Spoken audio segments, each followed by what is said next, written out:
fonctionnaire de défense au ministère de l'administration territoriale et de la décentralisation.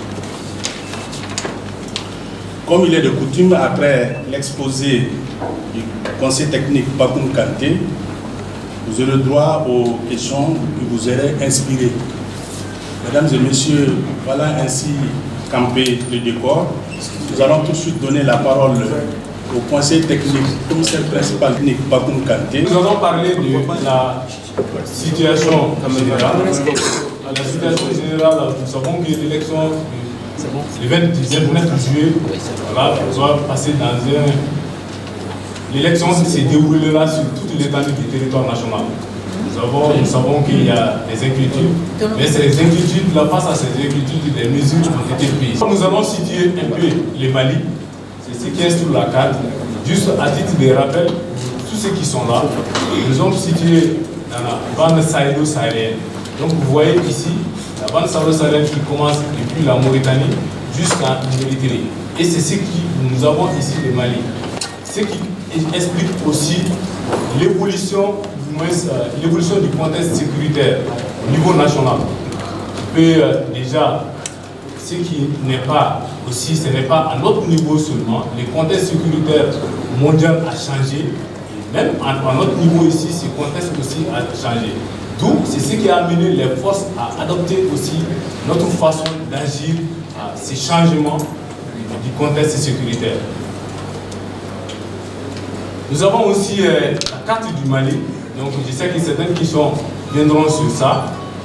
La carte du Mali, c'est ce qui nous permet de situer les différentes localités. Voilà, si à notre niveau, chaque semaine, chaque mercredi, nous avons une réunion, et là, une réunion au niveau de la commission de sécurité, qui évalue la situation sécuritaire sur l'ensemble du territoire. Et cette situation sécuritaire est partagée avec les forces partenaires. L'évaluation est faite par les forces. Il s'agit de la gendarmerie, la garde, la police, qui font l'évaluation de la situation sécuritaire. Et tous les membres de la commission sont là, je dis tantôt, les forces partenaires. Et ces forces partenaires, nous avons la MINUSMA qui est présente à la commission, à nos différentes réunions. Nous avons l'EITM qui est aussi avec nous. Nous avons ECAP.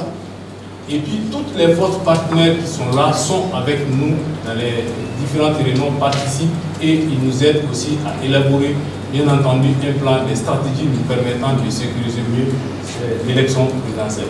La mission du ministère de la Sécurité, c'est de sécuriser l'ensemble du processus électoral, avant, pendant et après. Il s'agit de cela. Avant, pourquoi? Il s'agit de nous mettre en condition, c'est-à-dire que la mise en condition des éléments, réunir tout ce qu'il nous faut pour mieux sécuriser l'élection présidentielle, ça c'est avant. Je veux dire par là, les formations, on en a organisé beaucoup avec l'appui de nos forces partenaires, avec ECAP Sahel, avec la MINUSMA, avec EITM. EITM parce que nous avons certains éléments des FAMA qui sont sur le théâtre, qui vont être déployés pour sécuriser ces opérations de vote dans certaines localités. Donc, nous avons jugé nécessaire de former des éléments FAMA qui vont être déployés. Les éléments FAMA, il s'agit des éléments de l'armée. Juste à titre de rappel, l'armée va déployer plus d'éléments que la police, que la gendarmerie, que la protection civile, que la garde. Donc, d'où on a jugé nécessaire de les former.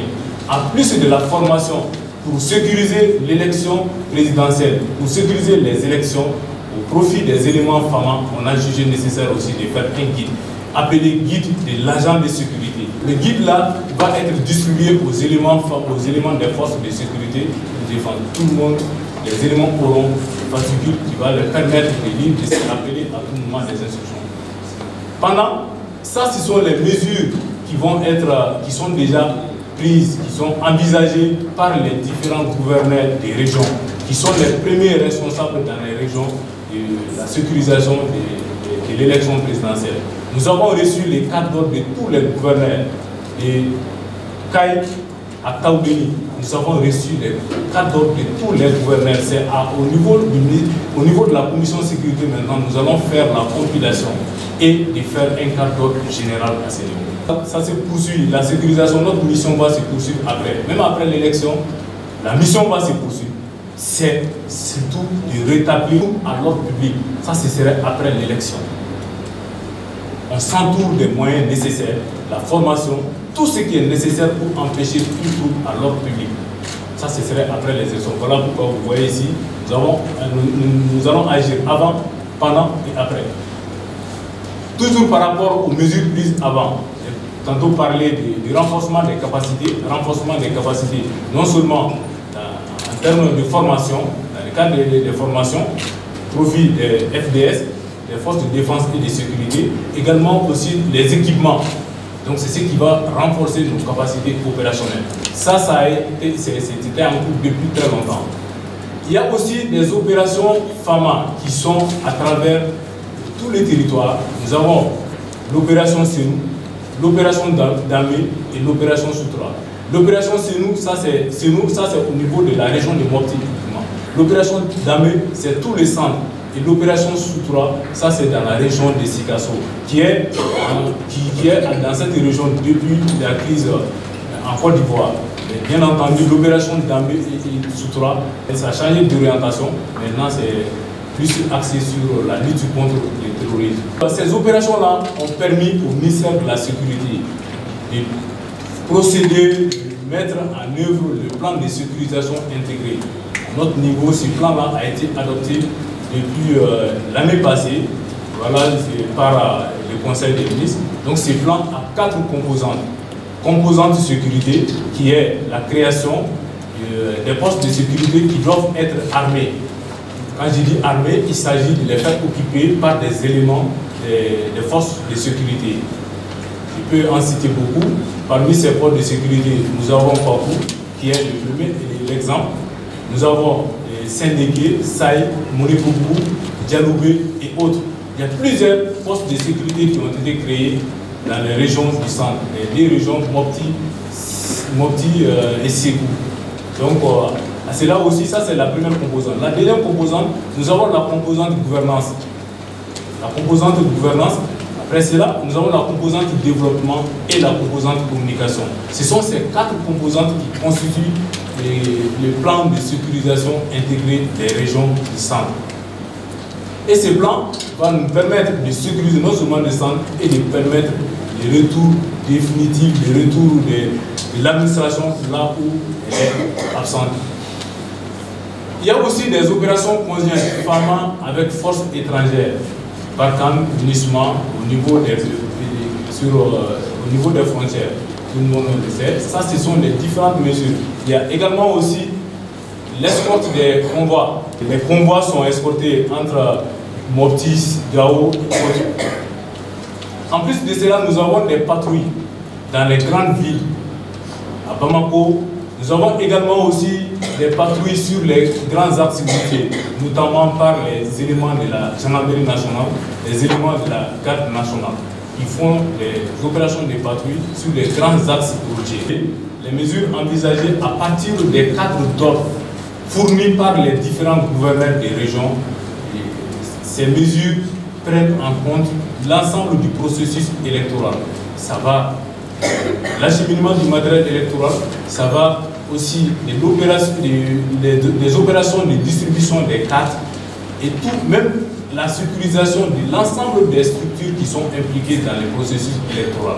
Je peux citer la Cour constitutionnelle, je peux citer la CENI, je peux citer également aussi la DGE. Toutes ces structures doivent être sécurisées et déjà, c'est les cadres déjà. Maintenant, ces moyens qui sont issus des différents cadres d'ordre, voilà, nous pouvons dire ici, en moyens humains, nous allons déployer plus de 11 000 éléments que nous allons déployer. Les moyens matériels, il y a plus de 900 véhicules qui vont être sur le terrain les jours avant et les jours J et les jours après. Il y a aussi des aéronefs qui vont être utilisés, principalement dans les régions du centre et du nord. L'armée de l'air, c'est prévu dans les cadres d'ordre, l'armée de l'air sera mise à contribution à ce niveau. Il y a aussi des menaces. Pour ceux qui connaissent un peu la région de Mopti, une partie de Ségou, on aura besoin, les éléments auront besoin de ça. Mais tout ce que vous voyez ici sont dans les cadres d'ordre les différents gouverneurs des régions. Donc toutes ces mesures citées plus haut, que c'est les mesures déjà qui sont prises et les mesures qui sont envisagées, vont nous permettre d'avoir une élection présidentielle apaisée, tenue. En termes militaires, ici, c'est l'objectif, l'état final recherché. Qu'est-ce que nous recherchons? C'est une élection présidentielle apaisée, tenue.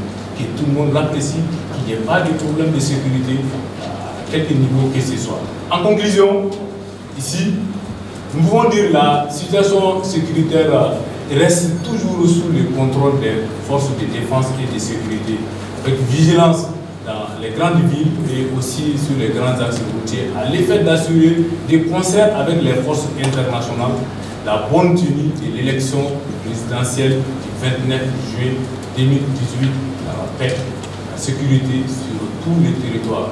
Voilà ce que nous pouvons vous dire sur l'aperçu, sur les dispositions qui sont en cours au niveau du ministère de la Sécurité.